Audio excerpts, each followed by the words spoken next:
Hello everyone. Today we are going to study about the sexual reproduction in flowering plants. ठीक है, हम इसका कुछ पोर्शन कवर कर चुके हैं जैसे कि इंट्रोडक्शन ऑफ फ्लावरिंग प्लांट्स. ठीक है, और अब हम इसका आगे का पोर्शन पढ़ेंगे जो है प्री फर्टिलाइजेशन. ठीक है, जब भी हम किसी फ्लावर में सेक्सुअल रिप्रोडक्शन का प्रोसेस पढ़ते हैं तो उसमें हमेशा वो 3 स्टेजेस कवर करता है. ठीक है, या 3 इवेंट्स कवर करता है जिसमें फर्स्ट इवेंट है प्री फर्टिलाइजेशन, सेकेंड है डबल फर्टिलाइजेशन और सिंपली वी कॉल्ड फर्टिलाइजेशन. ठीक है, और थर्ड इसमें पार्ट आता है आपका पोस्ट फर्टिलाइजेशन. ठीक है, फिर इनमें अलग अलग इनके इवेंट्स हैं जैसे कि प्री फर्टिलाइजेशन में आते हैं stamen, microsporangium and pollen grains. ये आपका मेल रिप्रोडक्टिव सिस्टम है. सेकंड कंसीडर करता है पिस्टिल, मेगास्पोरेंजियम एंड एम्ब्रियोसेक. ये आपका फीमेल रिप्रोडक्टिव ऑर्गन है. थर्ड वन आता है पॉलिनेशन. ठीक है, उसके बाद डबल फर्टिलाइजेशन है और पोस्ट फर्टिलाइजेशन में आते हैं आपके events endosperm, embryo and seed. ठीक है, ये हम आज जो हम स्लाइड कंप्लीट कर रहे हैं उसमें मैंने सिर्फ फर्स्ट पार्ट मेंशन किया है stamen, microsporangium and pollen grains. तो सबसे पहले हम इसमें पढ़ेंगे स्ट्रक्चर ऑफ स्टेमेन. स्टेमेन क्या होता है और उसका स्ट्रक्चर क्या क्या इंक्लूड करता है. ठीक है, तो सबसे पहले आते हैं stamen is the male reproductive organ of a flower. Second point है each stamen has a bilobed structure called anther. Anther हमने पहले भी पढ़ा है. ठीक है, तो एंथर किस में कंसीडर करते हैं हम लोग? स्टेमेन में कंसीडर करते हैं. स्टेमेन को हमने 2 पार्ट्स में डिवाइड किया है, एंथर एंड फिलामेंट. एंथर एक बाइलोब्ड स्ट्रक्चर है और फिलामेंट क्या है, उससे ही अटैच्ड होता है. नेक्स्ट पॉइंट है हमारा जो एंथर है वो 2 लोब से बना हुआ होता है.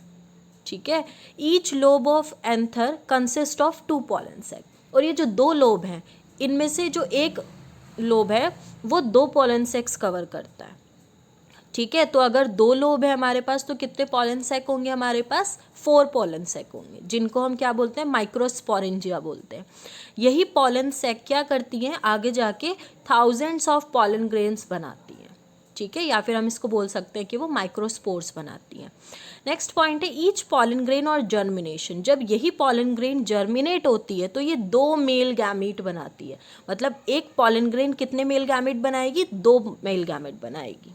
ठीक है, यहाँ पर मैंने मेंशन किया है स्ट्रक्चर ऑफ एन एंथर. पढ़ तो हम पहले भी चुके हैं लेकिन फिर भी आपको ये है कि टॉपिक में था तो मैंने इसमें डाल दिया है ये. ठीक है, तो आप स्ट्रक्चर पे आइए. स्ट्रक्चर में यहाँ पर लिखा हुआ है साफ, ये दिख रहा है आपको यहाँ पर, ये बाइलोब्ड स्ट्रक्चर है. 2 लोब दिख रहे हैं यहाँ पर आपको. ठीक है, और इस वाले डायग्राम में देखिए, इस डायग्राम में इन्होंने आपको 4 छोटे छोटे पॉलन सैक भी दिखाए हुए हैं. ठीक है, इनके अंदर ही पॉलन ग्रेन्स बनती हैं. ठीक है, तो जो पॉलन ग्रेन्स हैं वो कौन बनाता है? एंथर बनाता है. एंथर के अंदर बनती है. एंथर के पास 2 लोब होते हैं इसलिए हम उसको क्या बोलते हैं? डायथीकस बोलते हैं. देन है there are 4 pollen sac in which pollen grains are produced. ये सब हम पढ़ चुके हैं पहले भी. ठीक है, नेक्स्ट पॉइंट हम कवर करते हैं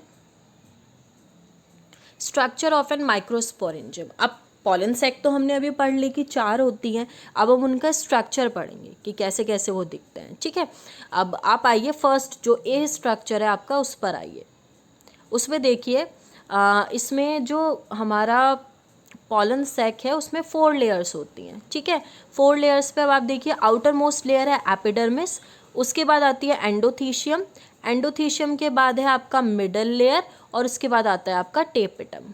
ठीक है, तो कौन कौन सी चीज़ें हो गई इसमें? एपिडर्मिस, एंडोथीशियम, उसके बाद आ गया आपका मिडल लेयर और उससे नेक्स्ट है आपका टेपिटम. तो ये 4 लेयर हैं जो किस में आती हैं? पॉलन सैक में आती हैं. फिर उसके बाद आपको ये स्पोरोजिनस टिश्यू दिखाई दे रहा है यहाँ पर, मैं बताती हूँ. ये स्पोरोजिनस टिश्यू दिखाई दे रहा है. ये जो स्पोरोजिनस टिश्यू है इनके अंदर ही पॉलन ग्रेन्स बनती हैं. ठीक है, ये पॉलन ग्रेन्स जो हैं वो हमारा जो है पॉलन सैक के अंदर ही बनेगा. तो पॉलन सैक के अंदर ही स्पोरोजिनस टिश्यू पाए जाते हैं जहाँ पर पॉलन ग्रेन्स बनती हैं. ठीक है, उसके बाद मैंने आगे मेंशन किया है कि जो माइक्रोस्पोरेंजियम है वो 4 वॉल लेयर से सराउंड होता है, ठीक है। सबसे पहली लेयर कौन सी पढ़ी अभी हमने, एपिडर्मिस, देन एंडोथीशियम पढ़ा, फिर मिडल लेयर पढ़ा और उससे लास्ट में हमने टेपेटम पढ़ा, ठीक है। जो माइक्रोस्पोरेंजियम का सेंटर है, अभी मैंने आपको बताया क्या मिलता है वहाँ पर, स्पोरोजिनस टिश्यू मिलते हैं, ठीक है, या फिर स्पोरोजिनस सेल्स मिलती हैं जिनको हम माइक्रोस्पोरोसाइट्स भी बोलते हैं। इनके पास अपना खुद का न्यूक्लियस भी होता है और साइटोप्लाज्म भी होता है। नेक्स्ट आते हैं माइक्रोस्पोरोजेनेसिस। माइक्रोस्पोरोजेनेसिस का मतलब क्या है, the formation of pollen grains is known as microsporogenesis. जब पॉलन ग्रेन्स बनती हैं तो उस प्रोसेस को हम क्या बोलते हैं, माइक्रोस्पोरोजेनेसिस बोलते हैं। Each microsporocyte undergoes mitotic division. Mitotic division का मतलब जब नंबर ऑफ सेल्स इंक्रीज होती हैं, ठीक है। तो ये जो माइटोटिक डिवीजन हो रहा है ये किस में हो रहा है, माइक्रोस्पोरोसाइट में हो रहा है, माइक्रोस्पोरोसाइट, ठीक है। उसके बाद and produces a large number of microspore mother cells. क्या बनाते हैं फिर वो, माइक्रोस्पोर मदर सेल बनाते हैं, या जिनको हम पॉलन मदर सेल्स भी बोलते हैं। इनका जो स्ट्रक्चर है वो डिप्लॉयड होता है, ठीक है। लेकिन उसके बाद फिर इसी डिप्लॉयड स्ट्रक्चर में, या ये जो माइक्रोस्पोर मदर सेल है इसमें दोबारा से फिर क्या होता है, मियोटिक डिवीजन होता है। मियोटिक डिवीजन को हम रिडक्शन डिवीजन बोलते हैं। जब सेल्स में रिडक्शन होगा तो वो किस में कन्वर्ट हो जाएगी, डिप्लॉयड टू हैप्लॉयड कन्वर्ट हो जाएगी, ठीक है। The process of formation of microspore from a pollen mother cell through meiosis is called microsporogenesis. तो माइक्रोस्पोरोजेनेसिस क्या है, जब माइक्रोस्पोर बनते हैं पॉलन मदर सेल से, किस प्रोसेस के थ्रू, मियोसिस के थ्रू, तो उसको हम क्या बोलते हैं, माइक्रोस्पोरोजेनेसिस बोलते हैं। The microspore when formed are present in a cluster of 4 cells called the microspore tetrad. तो ये क्या बोल रहे हैं, जब भी माइक्रोस्पोर्स बनते हैं तो वो हमेशा 4 सेल्स के क्लस्टर में पाए जाते हैं, जिनको हम क्या बोलते हैं, माइक्रोस्पोर टेट्राड बोलते हैं। नेक्स्ट आते हैं structure of a pollen grain. Pollen grain को हम मेल गैमेटोफाइट बोलते हैं, बिल्कुल, क्योंकि पॉलन ग्रेन्स ही ट्रांसफ़र होती हैं फर्टिलाइजेशन के टाइम पर, ठीक है। स्फेरिकल होती हैं ये और 25 to 50 mm डायमीटर की होती है। फिर उसके बाद जो पॉलन है हमारी, उसको वो 2 लेयर्स से बनी हुई होती है, एक्साइन और इंटाइन। एक्साइन जो है वो आउटर मोस्ट लेयर है और जो इंटाइन है वो इनर लेयर है, ठीक है। अभी हम दोनों के बारे में पढ़ेंगे कि एक्साइन क्या होता है और इंटाइन क्या होता है। तो स्टार्ट करते हैं। सबसे पहले इसमें एक्साइन। एक्साइन क्या है, it is outer thick and tough layer. जो एक्साइन है, आपको पता ही होगा, अगर कोई चीज़ आउटर मोस्ट है तो ऑब्वियसली वो फंक्शन उसका क्या होगा, प्रोटेक्शन का ही फंक्शन होगा। तो सेम एज एक्साइन का भी यही काम है। वो क्या है, टफ लेयर है, मीन्स वो प्रोटेक्शन प्रोवाइड करती है पॉलन ग्रेन्स को। और सबसे स्पेशल बात कि जो एक्साइन है वो स्पोरोपोलिनिन की बनी हुई होती है। स्पोरोपोलिनिन को मोस्ट रेजिस्टेंट बायोलॉजिकल मटेरियल बोलते हैं। मीन्स अगर आप इसको कितने ही हाई टेम्परेचर पे रख लो, कितने ही इसके ऊपर आप एसिड डाल लो, एल्कली डाल लो, लेकिन ये डिस्ट्रॉय नहीं होगा। तो इसी वजह से क्या होता है, हम पॉलन ग्रेन्स को ज़्यादा से ज़्यादा स्टोर करके रख सकते हैं, ठीक है। ये जो पॉलन बैंक्स हम सुनते हैं कि पॉलन बैंक्स होते हैं, ये पॉलन बैंक्स क्या करते हैं, पॉलन ग्रेन्स को स्टोर करके रखते हैं, ठीक है। किसमें, स्पोरोपोलिनिन में। क्यों, क्योंकि वो तो उसको रेजिस्टेंट प्रोवाइड करे, मतलब अगर हम उसको मिलियंस ऑफ ईयर भी हम उसको अपने पास बचा के रखना चाहे तो हम उसको स्टोर कर सकते हैं। It enables the pollen grains to survive in unfavorable conditions like high temperature, strong acids and alkalis for millions of years, ठीक है।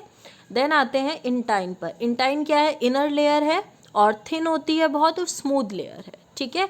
कंटिन्यूस लेयर है, किसकी बनी हुई होती है, सेलुलोज और पैक्टिन की बनी हुई होती है, ठीक है। इसी इंटाइन लेयर में से क्या जनरेट होता है, पॉलन ट्यूब निकलती है, ठीक है। जब पॉलन जर्मिनेट करती है तो उसके टाइम पर वो जो पॉलन ट्यूब निकलती है वो किसके थ्रू निकलती है, इंटाइन के थ्रू निकलती है। नेक्स्ट आते हैं, जब पॉलन ग्रेन मैच्योर हो गई, अभी तो हमने उसका स्ट्रक्चर पढ़ लिया, लेकिन जब पॉलन ग्रेन मैच्योर होती है तो उसके पास 2 सेल्स पाई जाती हैं। आप सबसे पहला स्ट्रक्चर देखिए, इसमें ये वाला स्ट्रक्चर, इसमें आपको सिर्फ एक ही सेल दिखाई दे रही है।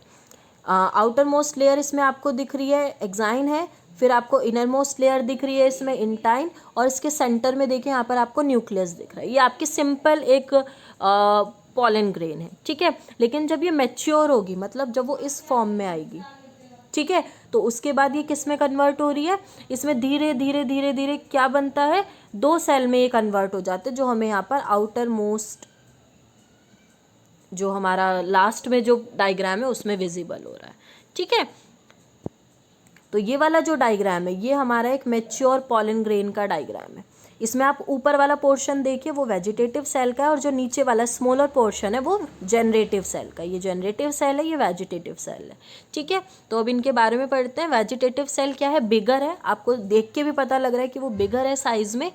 और जो हमारा वेजिटेटिव सेल है उसके पास अबंडेंट फूड रिजर्व्स होते हैं।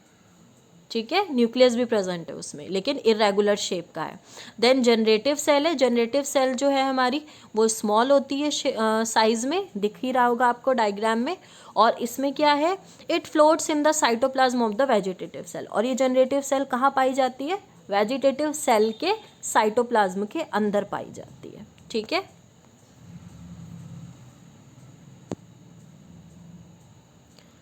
उसके बाद आते हैं सम पॉलन ग्रेन्स। अब क्या होता है, ये जो 2 स्टेज अभी मैंने तुम्हें बताई है, एक वेजिटेटिव सेल है और एक जनरेटिव सेल है, कुछ पॉलन ग्रेन्स ऐसी होती है जो इसी टू सेल्ड स्टेज में डिटैच हो जाती है। ठीक है, शेड ऑफ हो जाती हैं प्लांट से। लेकिन कुछ ऐसी होती हैं जो उसके बाद जो उनके जनरेटिव सेल है उसमें माइटोटिक डिवीजन होता है। माइटोटिक डिवीजन के बाद उसमें 2 मेल गैमीट्स बनते हैं, और उसके बाद जब 2 मेल गैमीट्स बन गए, अब एक जनरेटिव सेल है। देखो, एक जनरेटिव सेल है यहाँ पर।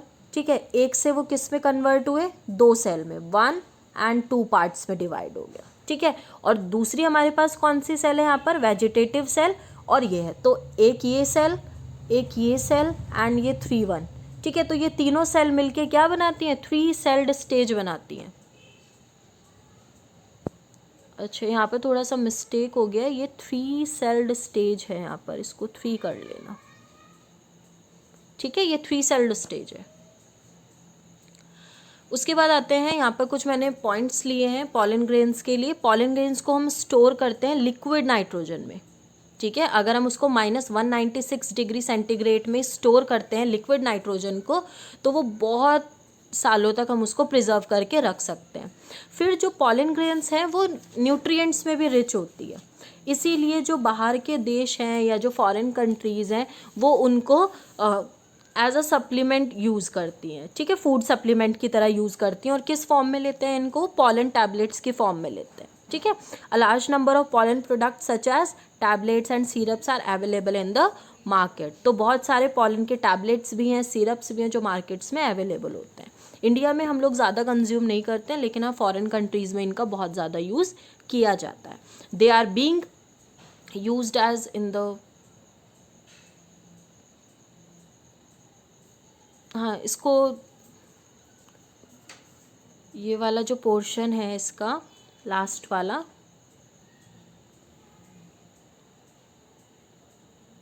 ये कट कर दीजिए।